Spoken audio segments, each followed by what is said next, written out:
नमस्कार स्टूडेंट्स, मैं तौफीक खान आपका अपनी इस केमिस्ट्री की क्लास में बच्चों बहुत बहुत स्वागत करता हूं। बच्चों, आपको पता है कि मेरे इस चैनल पर क्लास 11th और 12th की केमिस्ट्री का एनसीईआरटी बेस्ड पाठ्यक्रम कंप्लीट कराया जा रहा है। यदि आप चैनल पर नए हैं तो चैनल को सब्सक्राइब करें, लाइक करें और हाँ लोगों तक शेयर करना ना भूलें। इस चैनल पर आपको केमिस्ट्री को बहुत अच्छे ढंग से सीखने और समझने का मौका मिलेगा। तो बच्चों, आज हम लोग हैं क्लास 12th में। आज हम लोग क्लास 12th की क्लास पर हैं। तो बच्चों, मैं आपको ये बताना चाहूँगा, पिछली क्लास पर हम लोगों ने देखा था एथिल ब्रोमाइड, जिसमें एथिल ब्रोमाइड बनाने की सिंपल मेथड भी देखी थी। एथिल ब्रोमाइड बनाने की हम लोगों ने औद्योगिक विधि भी देखी थी, एथिल ब्रोमाइड बनाने की प्रयोगशाला विधि भी देखी थी। ठीक है, इतनी चीज़ें हम लोगों ने पिछली क्लास में कवर की। आज हम लोग जानते हैं कि एथिल ब्रोमाइड का जो है भौतिक गुण कैसा होता है वो देखें। तो जो एथिल ब्रोमाइड होता है ना बच्चों, एक रंगहीन मीठी गंध का वाष्पशील, ठीक है, वाष्पशील भारी द्रव है। साथ ही साथ बच्चों, इसका जो बॉइलिंग पॉइंट होता है वो 38.5 डिग्री सेंटीग्रेड का होता है।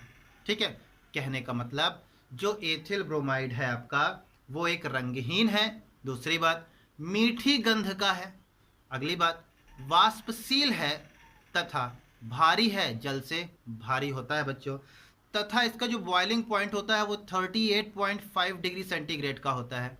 साथ ही साथ अगर मैं बात करूं एथिल ब्रोमाइड की, तो जो एथिल ब्रोमाइड होता है बच्चों, वो जल में अविलेय होता है। क्यों अविलेय होता है? क्योंकि जल के मॉलिक्यूल्स के साथ एथिल ब्रोमाइड के बीच हाइड्रोजन बॉन्ड नहीं बनता, जिसके कारण वो जल में अविलेय है।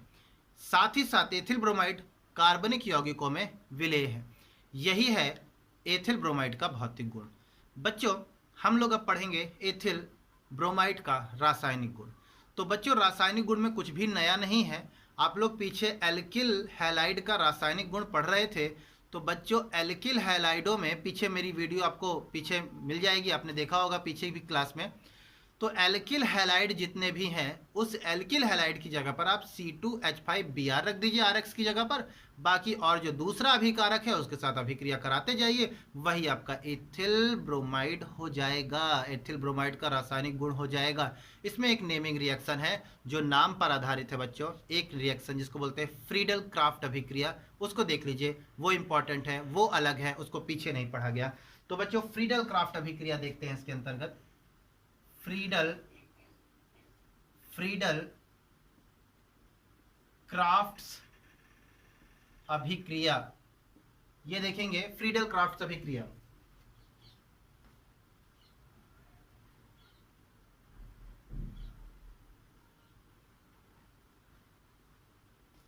तो फ्रीडल क्राफ्ट्स अभिक्रिया पर बच्चों होता क्या है? एथिल ब्रोमाइड C2H5Br, इसकी अभिक्रिया बच्चों हम लोग बेंजीन के साथ कराते हैं। ये बेंजीन के साथ कराते हैं बच्चों। बेंजीन का फार्मूला होता है C6H6, 6 कार्बन पर 6 हाइड्रोजन। बच्चों, मैं आपको यहाँ पर एक हाइड्रोजन खींच के दिखा देता हूँ। ये यहाँ पे भी एक हाइड्रोजन है बच्चों, यहाँ पे भी है, यहाँ पे भी है, यहाँ पे भी है, यहाँ पे भी है, सब जगह। ठीक है, ये ग्रुप जब इसमें जुड़ता है ना, तो आर्थो मेटा ये सारी पोजीशन देख के दिखाई जाती है। क्योंकि जब ये उस तरह का रिएक्शन आएगा आगे, तो मैं आपको बताऊंगा कि कौन सा ग्रुप किस पोजीशन पर जोड़ना होता है। जैसे कि ये आपका ऑर्थो ग्रुप है, ये मेटा है और ये पैरा है। ठीक है, तो कैसे जुड़ता है इस पर हम लोग आगे डिस्कशन करेंगे। अभी हम लोग फ्रीडल क्राफ्ट रिएक्शन देख रहे हैं बच्चों। तो एथिल ब्रोमाइड की अभिक्रिया बेंजीन के साथ निर्जल बिना पानी का एल्यूमिनियम क्लोराइड की उपस्थिति में किया जाता है। ये निर्जल होगा बच्चों। ठीक है, तो जब रिएक्शन होता है बच्चों, तो होता क्या है, ये वाला Br इस H के साथ मूव कर जाता है और HBr बना देता है। और साथ ही साथ बच्चों, ये जो हमारे पास एथिल समूह बचा है, ये एथिल समूह हमारा आकर इस C2H5 इस पोजीशन पर आकर जुड़ जाता है। इसको बच्चों एथिल बेंजीन कहते हैं। तो फ्रीडल क्राफ्ट्स अभिक्रिया में आप बोलेंगे एथिल ब्रोमाइड की अभिक्रिया जब हम निर्जल एल्यूमिनियम क्लोराइड की उपस्थिति में बेंजीन से कराते हैं, तो एथिल बेंजीन प्राप्त होता है। यही है बच्चों Friedel craft reaction, most important reaction. अब हम लोग आगे चलेंगे बच्चों, नेक्स्ट टॉपिक देखने वाले हैं। बच्चों आपसे पूछा जाए एथिल ब्रोमाइड का यूज़ कहाँ है, तो सबसे पहली बात, कुछ ना बने तो सीधे बोल दीजिए प्रयोगशाला में अभिकर्मक के रूप में। दूसरा उपयोग आप क्या बोल देंगे, कार्बनिक यौगिकों के संश्लेषण में एथिल ब्रोमाइड का उपयोग किया जाता है। इसके बाद बच्चों जो एथिल ब्रोमाइड है इसका उपयोग औषधि के रूप में भी किया जाता है। तो ये था हमारा एथिल ब्रोमाइड का टॉपिक बच्चों। हम लोग अब इसी क्लास में नेक्स्ट आगे सीखने वाले हैं। देखिए तो आगे आज हम लोग देखेंगे डाई हैलोजन व्युत्पन्न। आज बच्चों हम लोग डाई हैलोजन यानी कि ऐसे यौगिक जो दो हैलोजन वालों से मिलकर बना होगा उसको बनाना सीखेंगे। लेकिन बनाने से पहले हम देखेंगे उसका नामकरण कैसे करते हैं। ठीक है बच्चों, तो देखिए सबसे पहले डाई हैलोजन यानी जिसमें दो हैलोजन होंगे। ठीक है, तो मैं इसका नाम तंत्र आपको सिखाता हूँ। नाम तंत्र कैसे इसका नॉमेनक्लेचर करते हैं, तो सबसे पहले बच्चों मैं साधारण पद्धति आपको सिखाऊंगा। साधारण पद्धति, इसके बाद फिर IUPAC भी सिखाऊंगा। ठीक है, तो बच्चों देखिए सबसे पहले कुछ एग्जाम्पल मैं आपको बताता हूँ। जैसे CH3 CH2 सॉरी CH कर दीजिए CH Cl2 एक एग्जाम्पल लिए। इस एग्जाम्पल पर क्या देख रहे हैं आप, CH पर दो Cl है। ओपन करके दिखाते हैं, CH3 Cl Cl, ऐसा देखा ना आपने। तो बच्चों होता क्या है, जब हैलोजन ये एक ही का, जब दो हैलोजन एक ही कार्बन परमाणु पर जुड़े होते हैं, एक ही कार्बन पर जुड़े होते हैं, तो ऐसी स्थिति को, यानी जब एक ही कार्बन पर दो हैलोजन जुड़े हों तो ऐसी स्थिति को जैम या जैमिनल अवस्था कहते हैं। जैम या जैमिनल अवस्था कहते हैं। ठीक है, तो बच्चों इसका नामकरण कैसे करते हैं, इसके लिए हमको एक वर्ड याद रखना है। ठीक है, जो जैम या जैमिनल अवस्था है इसके लिए एक वर्ड याद रखना है आपको, वो है एल्किलिडीन। एल्कलीडीन, ये वर्ड याद रखें बच्चों आप, एल्कलीडीन। ठीक है, तो जो जैम या जैमिनल अवस्था रखते हैं उसके लिए ये वर्ड एल्किलिडीन। एल्किल की जगह पर कोई नाम आएगा, है ना, मेथ मेथिल कुछ भी जो भी होगा। ठीक है, क्योंकि एल्किल समूह को रिप्रेजेंट कर रहा है। तो देखो बच्चों क्या नाम रखेंगे, कितने कार्बन हैं, एक दो, दो क्या बोलते हैं एक, तो हम बोलेंगे एथिलीडीन, है ना। एल्किलिडीन, एल्किल नंबर ऑफ कार्बन, लिडीन शब्द जुड़ेगा, तो कितने कार्बन, एक दो, दो कार्बन, दो को बोलते हैं एथिलीडीन। ठीक है, एथिलीडीन लिखने के बाद फिर आप इन दो क्लोरीन को लिखेंगे, तो आप इसका नाम लिखेंगे एथिलीडीन डाई क्लोराइड। बच्चों याद रखें कि जब कभी एक ही कार्बन पर दो हैलोजन समूह जुड़े होते हैं तो वो जैम या जैमिनल अवस्था शो करते हैं। इसका साधारण नाम लिखने के लिए आपको एक वर्ड याद रखना है एल्किलिडीन, जहां पर लिडीन शब्द नंबर ऑफ कार्बन के साथ जोड़ेंगे। ठीक है, तो नंबर ऑफ कार्बन एक दो, दो कार्बन को बोलते हैं एक, तो एथिलीडीन डाइक्लोराइड। ठीक है, इसी के बाद इसी क्रम पर दूसरा एग्जाम्पल भी मैं आपको सिखाऊंगा इसी से रिलेटेड। ये पहला टॉपिक हम लोग सीख रहे हैं। ठीक है, जैम या जैमिनल अवस्था, मैं लिख देता हूं जैम या जैमिनल अवस्था। ठीक है ना, यही अवस्था हम लोग पढ़ रहे हैं, जैम या जैमिनल अवस्था। इससे पहला एग्जांपल देखा। दूसरा देखिए बच्चों आप, CH3 CCl2 CH3। बच्चों ये Cl इस कार्बन पर जुड़ा हुआ है, इसको मैं स्ट्रक्चर बनाकर दिखाता हूं। ये कुछ ऐसा होगा, आप समझ सकते हैं। क्या देख रहे हैं बच्चों, एक ही कार्बन पर दो हैलोजन, इसका मतलब है कि ये जो है जैम या जैमिनल अवस्था है। ठीक है, अभी क्या है, ये C से दोनों जगह दो CH3 जुड़े हुए हैं एक साथ, तो सबसे पहले हम आइसो शब्द का इस्तेमाल करेंगे। आइसो एक दो तीन, प्रोप है ना, तो आइसो प्रोपिलीडीन, आइसो प्रोपिलिडीन डाई क्लोराइड। मैंने अपने बच्चों को बताया है आइसो शब्द कब प्रीफिक्स इस्तेमाल करते हैं, जब कार्बन परमाणु या CH इनके साथ मतलब ये जब कार्बन परमाणु होगा या CH होगा, इनसे डायरेक्ट कोई दो ग्रुप्स यानी CH3 जुड़ा होगा तो आइसो शब्द इस्तेमाल करेंगे। ये देखिए यहाँ पर 2 CH3 है, आइसो शब्द यहाँ पर लग जाएगा। ठीक है, तो ये हो गया बच्चों आपका जैम या जैमिनल अवस्था। ठीक है, अब जैम या जैमिनल अवस्था तो हो गई।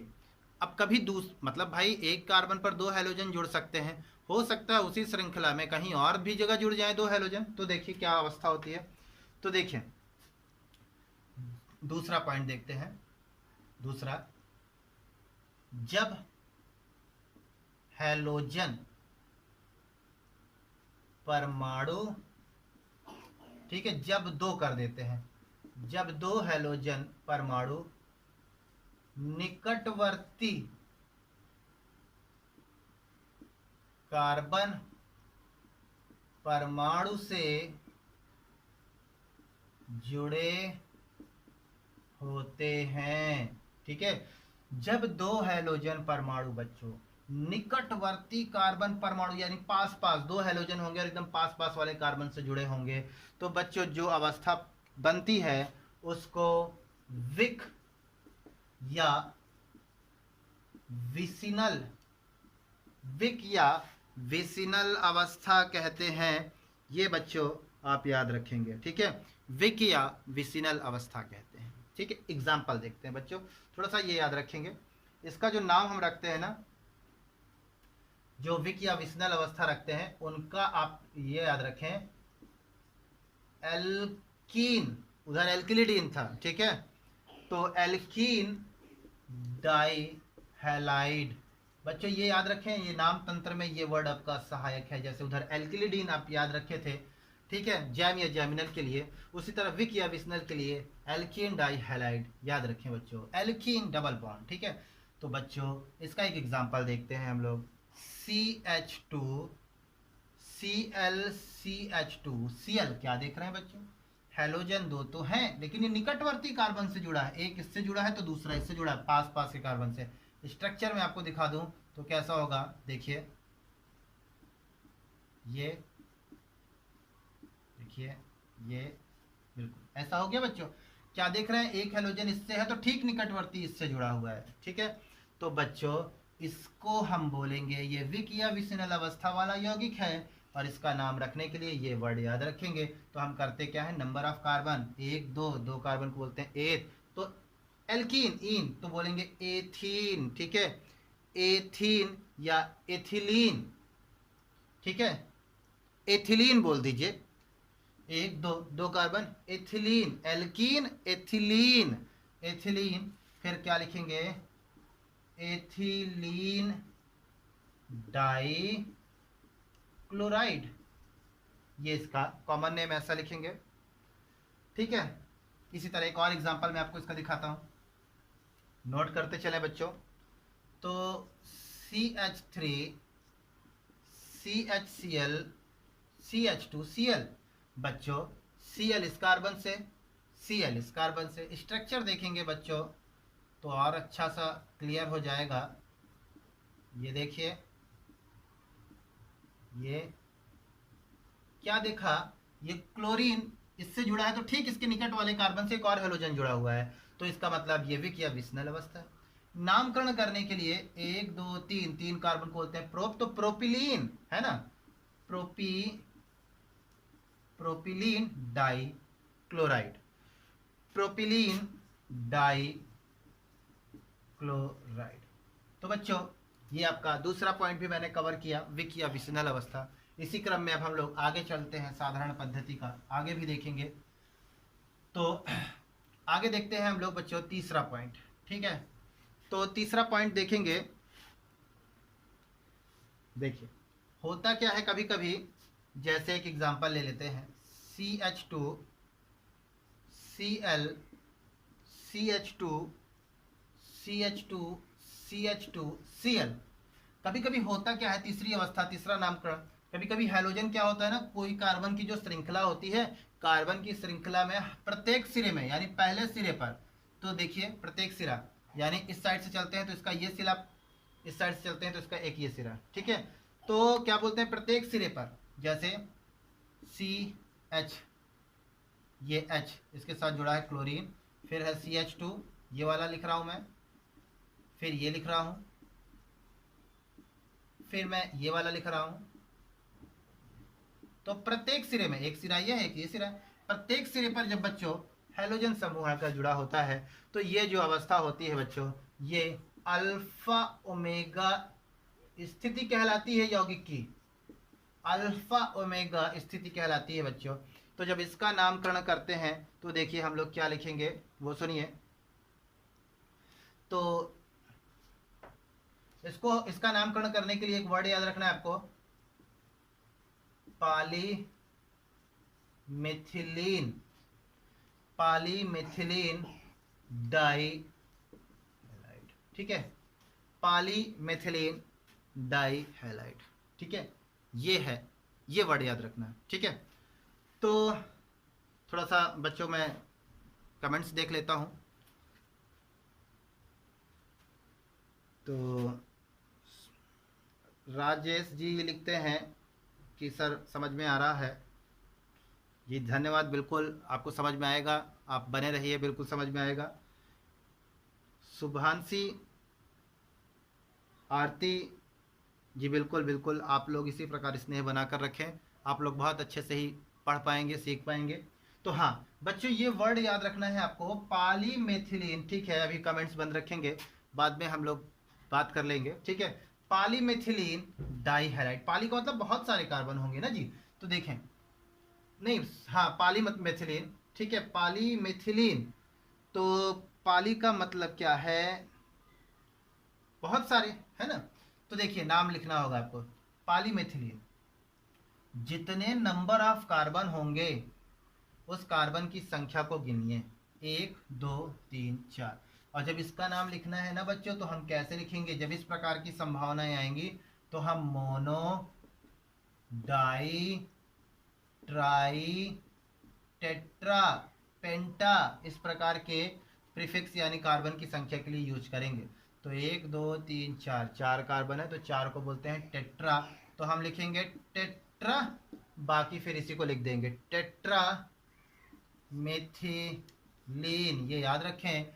अल्फा ओमेगा स्थिति में ये वर्ड पॉलीमेथिलीन, पॉली रिप्रेजेंट करता है नंबर ऑफ कार्बन, जितने कार्बन है उस कार्बन को इस नेमिंग के आधार पर लिख दीजिए। तो आपने देखा 4 कार्बन थे तो इसीलिए लिखा टेट्रा मेथिलीन, कंपलसरी है वो लिख देना है। इसके बाद 1 2 तो कितना, 2 क्लोराइड, तो लिखेंगे डाई क्लोराइड, ठीक है बच्चों। तो आपको मैं उम्मीद करता हूं कि आपको ये बिल्कुल समझ में आ रहा होगा, सिंपल नेमिंग, ठीक है। तो उमेश यादव जी थोड़ा सा कमेंट्स आप बंद रखें, ठीक है, हाँ बिल्कुल। जो भी बच्चे मुझसे रेगुलर जुड़े हुए हैं उन्हीं का मैंने यहाँ पर कमेंट्स ऑन रखा है, ठीक है। जिनको पढ़ना है उनके लिए ऑन है, जिनको नहीं पढ़ना है तो फिर तो कुछ कहा ही नहीं जा सकता, ठीक है। चलिए अब मैं इसी का IUPAC नेमिंग आपको दिखाता हूँ बच्चों, IUPAC नेमिंग कैसा होगा, ठीक है। इंटरनेशनल यूनिट, ठीक है, international union pure and applied chemistry, ठीक है। इसी को हम लोग देखते हैं IUPAC में क्या होगा। तो मैं 1 बाई 1 आपको दिखा देता हूँ। CH3CHCl2, पहले हम लोगों ने इसी का उदाहरण लिया था। तो बच्चों हमको करना क्या है, फार्मूला देखना है, मैंने पीछे बताया था, पूर्व लग्न प्लस मूल शब्द प्लस प्राथमिक अनुलग्न प्लस द्वितीयक अनुलग्न। पूर्व लग्न है बच्चों, कार्बन के अगल बगल दाएं बाएं कोई भी प्रतिस्थापक जुड़ा होगा। मूल शब्द है कार्बन की लंबी श्रृंखला। प्राथमिक अनुलग्न है कार्बन और कार्बन के बीच में बना प्रथम डबल या ट्रिपल बॉन्ड। द्वितीयक अनुलग्न कहलाता है क्रियात्मक समूह। तो देखिए बच्चों, पूर्व लग्न है यहाँ पर क्लोरीन किस नंबर के कार्बन पर, 1, तो हम लिखेंगे 1,1, पहले पर ही है 1,1 डाई क्लोरो। अब बच्चों IUPAC में क्लोरो बोलेंगे, ठीक है, क्लोरो। फिर मूल शब्द है कार्बन की लंबी चेन, 1 2, 2 कार्बन को बोलते हैं एथ। अब प्राथमिक अनुलग्न, कार्बन कार्बन के बीच में सिंगल बॉन्ड है इसीलिए एन शब्द लगेगा, 1,1 dichloro ethane.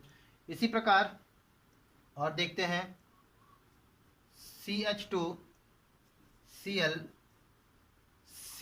H2 CH2 CH2 Cl, है ना बच्चों। इसका नामकरण करना क्या है आपको, देखिए ये कैसी अवस्था अल्फा ओमेगा स्थिति है। इसका नामकरण करने के लिए क्या करेंगे, कार्बन की लंबी चैन चुनेंगे, 1 2 3 4 लंबी चैन, इधर से जाएंगे तो भी, उधर से जाएंगे तो भी 4। हमको लिखना है पूर्व लग्न सबसे पहले, तो मैंने लिखा पहले नंबर पर एक, पहले नंबर पर है, फिर और एक किस नंबर पर, चौथे, 1,4 डाई क्लोरो, 4 कार्बन को बोलते हैं ब्यूट, सब में सिंगल बॉन्ड है ब्यूटेन। बड़ी जबरदस्त मेथड आपके सामने निकल के आ गई, ठीक है, आईयूपीएसी नेमिंग की। जो शेष मैंने अभी आपको और भी एग्जांपल दिए हैं विक या विस्नल के, ठीक है, साथ ही साथ जैम या जैमिनल के, अल्फा या ओमेगा के, जो भी एग्जांपल दिए हैं उसका आईयूपीएसी नाम जो अभी तक मैंने बताया है उसको कमेंट सेक्शन पर करके जरूर बताइएगा, ठीक है। आगे बढ़ते हैं, अब हम लोग बनाने का प्रोसेस देखते हैं बच्चों कि हम लोग कैसे बनाते हैं। चलिए तो हम लोग देखते हैं, चलिए जैम डाइहैलाइड अभी पढ़े ना आप, जैम या जैमिनल अवस्था। जैम या जैमिनल अवस्था क्या है, एक ही कार्बन पर 2 हैलोजन जुड़े होंगे, वही हम लोग बनाना सीखते हैं, ठीक है। तो जैम या जैमिनल अवस्था बनाना सीख रहे हैं जिसमें क्या होंगे, डाइहैलाइड, 2 हैलोजन होंगे। तो बेटा बनाने की विधि में सबसे पहले मैं आपको सिखाता हूं, एसिटिलीन ले लीजिए, CH triple bond CH, acetylene ले लीजिए। इस बच्चों एसिटिलीन का आप अभिक्रिया कर दीजिए HBr के साथ बच्चों, ठीक है। HBr के साथ करेंगे बच्चों तो देखिए क्या होगा, आपको पता है कि यहाँ पर डबल या ट्रिपल बॉन्ड होगा तो योगात्मक अभिक्रिया होगी, इसका मतलब ये इसमें जुड़ जाएगा। तो ठीक है बच्चों, ये जुड़ जाएगा तो मैं इस बंधन को तोड़ता हूँ, इस पर माइनस देता हूँ, इस पर प्लस देता हूँ, इसको तोड़ता हूँ, इस पर माइनस, इस पर प्लस। तो बच्चों क्या बनता है, मैं अब नीचे से लिखूंगा CH पर माइनस है तो प्लस आएगा, तो ये बन गया बच्चों CH2 डबल बॉन्ड, ये है आपका CH और जिसमें आकर जुड़ गया है Br। देख रहे हैं बच्चों, तो इसको बोलते हैं हम लोग वाइनिल, वाइनिल ब्रोमाइड, ये याद रखें, वाइनिल ब्रोमाइड। क्या देखा बच्चों, अभी तो एक ही हैलोजन जुड़ा है ना यहाँ पर, तो अभी तो ये जैम अवस्था है नहीं, जैम अवस्था के लिए क्या होगा, एक कार्बन पर 2 हैलोजन होने चाहिए। वापस फिर से आप HBr से रिएक्शन कर दीजिए बच्चों, एक मिनट, HBr से रिएक्शन कर दीजिए, फिर से डबल बॉन्ड है, योगात्मक अभिक्रिया होगी, ये लीजिए माइनस एंड प्लस, इसको दिखाया माइनस एंड प्लस, ये वाला प्लस इस माइनस पर, तो बच्चों ये CH3 बन गया, ये सिंगल बॉन्ड है CH है, और ऊपर से Br एक पहले से था, अब एक नया Br आ गया। हाँ जी, देखिए जैम या जैमिनल अवस्था मैंने बना दिया आपके लिए, ठीक है। इसका आईयूपीएसी नाम क्या होगा बच्चों, उसका आईयूपीएसी नाम कमेंट सेक्शन पर लिख के दीजिएगा, ठीक है, मैंने आपको सिखाया। चलिए इसी तरह दूसरा भी हम बनाकर देखते हैं और बनाकर देखते हैं। तो ये पहला तो हो गया एसिटिलीन का हाइड्रोजन ब्रोमाइड के द्वारा जब हम योग करते हैं तो हम लोग जैम या जैमिनल अवस्था बना लेते हैं।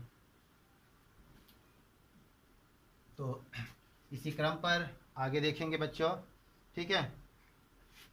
दूसरा देखते हैं, एल्डिहाइड, एल्डिहाइड या कीटोन, ऐसे लिखते हैं कीटोन, या कीटोन पर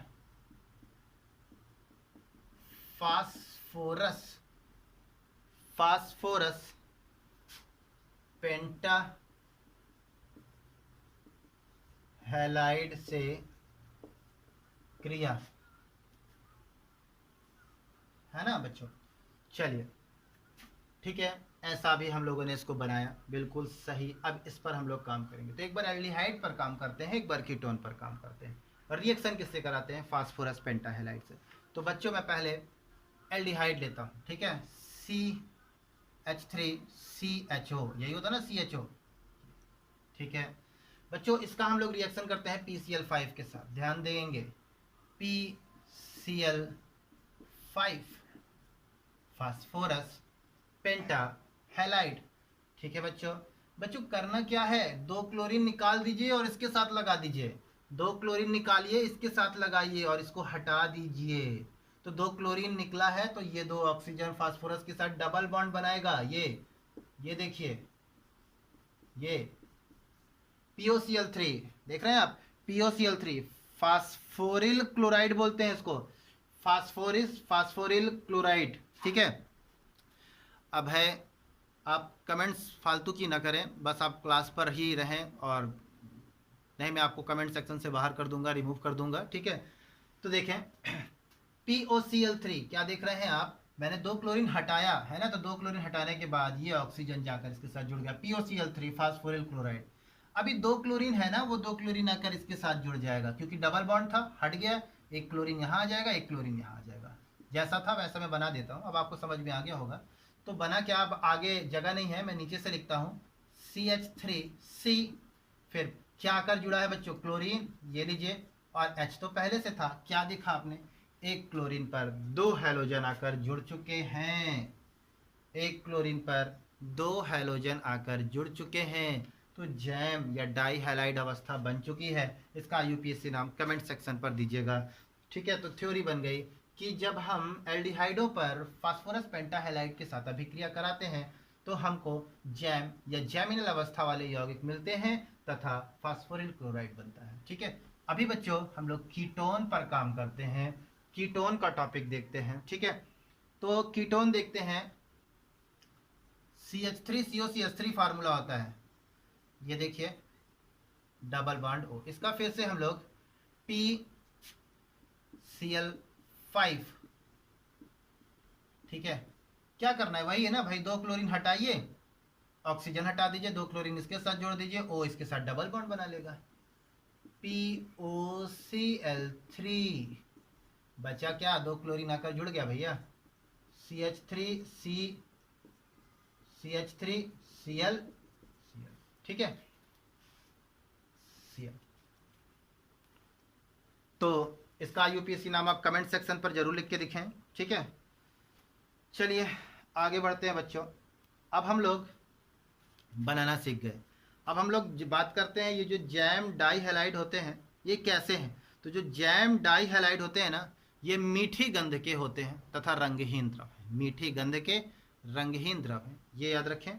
साथ ही साथ ये जल में अविलेय हैं, जल में नहीं घुलते क्योंकि हाइड्रोजन बॉन्ड नहीं बनता, तथा कार्बनिक यौगिकों में पूर्ण विलेय हैं।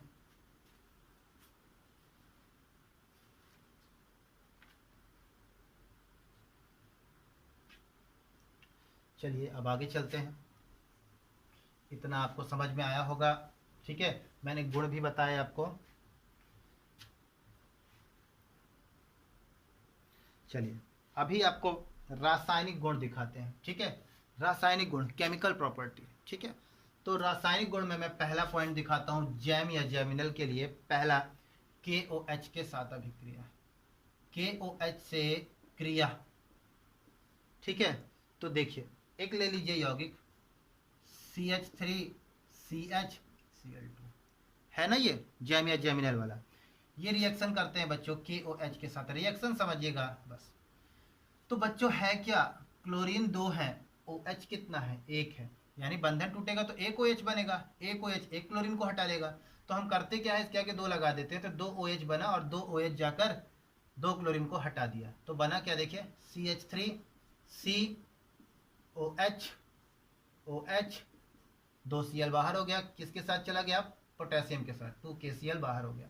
बच्चों एक ही कार्बन पर 2 OH समूह नहीं रह सकते क्योंकि वो अस्थायी होता है, तो ये यौगिक अस्थायी यौगिक है। ठीक है, अब ये जो अस्थायी यौगिक है, इस अस्थायी यौगिक से स्वतः ही एक जलकाणु मुक्त हो जाएगा, तो मैं इसको नीचे से लिख देता हूँ CH3COH OH, ऐसा होगा बच्चों।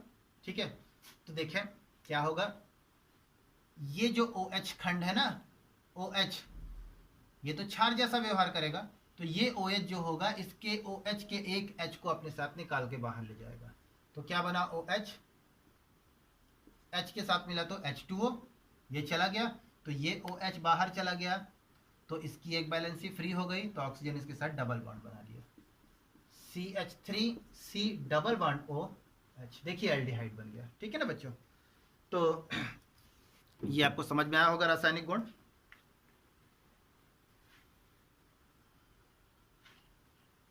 चलिए अब इसी प्रकार मैं आपको अगला टॉपिक पढ़ाता हूँ। अभी हम लोगों ने डाई हेलोजन के अंतर्गत जैम या जैमिनल देखा। अब हम लोग पढ़ते हैं विक या विसनल अवस्था। अभी विक या विसनल अवस्था आप लोगों ने देखा था, ठीक है।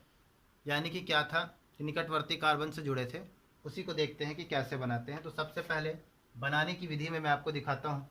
एल्कीन में हाइड्रोजन ब्रोमाइड के योग से, ठीक है, एल्कीनों में हाइड्रोजन ब्रोमाइड का योग करना है। चलिए, CH2 double bond CH2 alkene है, हाइड्रोजन ब्रोमाइड ले लेता हूँ। बंधन टूटेगा बच्चों, डबल बॉन्ड है, योगात्मक अभिक्रिया होगी, माइनस प्लस माइनस प्लस, ये वाला माइनस इस प्लस के साथ, ये वाला प्लस इस माइनस के साथ, तो बना CH3 single bond CH2 Br ethyl bromide, sorry हाँ ठीक है, ऐसे नहीं बनेगा बेटा। अभी क्या बना है अपना, मैंने HBr लिया है ना, हाँ जी, तो HBr लिया है तो इसके साथ ये रिएक्शन हो गया, ठीक। तो हमको क्या करना है, एल्कीन में HBr का योग कराया आपने, ठीक है, HBr से क्रिया कराई तो ये बना, ठीक।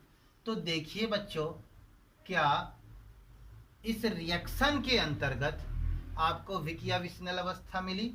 विकिया विसनल अवस्था के लिए क्या होता है बच्चों, हैलोजन इस कार्बन पर भी जुड़ा हो और निकटवर्ती कार्बन से भी जुड़ा हो। तो क्या ऐसा है, इसका मतलब हमने बोला एल्कीन में हाइड्रोजन ब्रोमाइड के योग से, तो हाइड्रोजन ब्रोमाइड का योग से होता है तो हमेशा एथिल ब्रोमाइड बनता है, जो कि विक या विसनल अवस्था नहीं है। इसका मतलब ये वाला फॉर्मेट में कुछ तो गड़बड़ी है। देखिए, हमने बहुत आसानी से पता कर लिया कि हाइड्रोजन ब्रोमाइड का यदि योग होता है तो ऐसा है भाई। विक या विसनल के लिए क्या है, एक ब्रोमीन यहाँ होना चाहिए तो दूसरा यहाँ होना चाहिए, तो कुछ दूसरा करते हैं, ठीक है, कुछ दिमाग पर लॉजिक लगाते हैं। एल्कीन तो कंपलसरी है, योगात्मक अभिक्रिया होगी।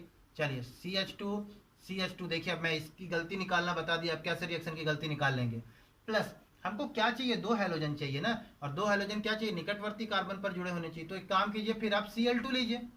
अभी देखिए Cl2, तो जब Cl2 आपने लिया तो बंधन टूटेगा, माइनस प्लस, इसके बीच बंधन तोड़ेंगे तो देखिए दोनों की ऋण विद्युता समान है, एरो कहीं पर भी घुमाई जा सकती है, माइनस प्लस, ये वाला माइनस इस प्लस के साथ, ये वाला प्लस इस माइनस के साथ, तो देखें CH2Cl क्या देखा आपने भाई, बन गई आपकी विकिया विसनल अवस्था। तो ये वाला फॉर्मेट तो नहीं हो सकता ना, HBr में तो ये होता है, हमने गलती निकाल ली, ठीक है। कोई हमसे कहे कि HBr के द्वारा बना के दिखाई, तो आप गलती ऐसे बता दी कि ऐसे तो बन ही नहीं सकता। आप कहेंगे क्या, आपकी जो हेडिंग होगी वो होगी एल्कीन में क्लोरीन के योग से या एल्कीन में हैलोजन के योग से, ऐसे बोलेंगे। तो आप देखिए, एल्कीन लिया गया, एल्कीन में हैलोजन से क्रिया कराई गई तो ये बना, ठीक है। तो देख सकते हैं आप कितनी आसानी से ये चीज़ आपका बना, ठीक है। चलिए, इसी क्रम पर आगे देखते हैं।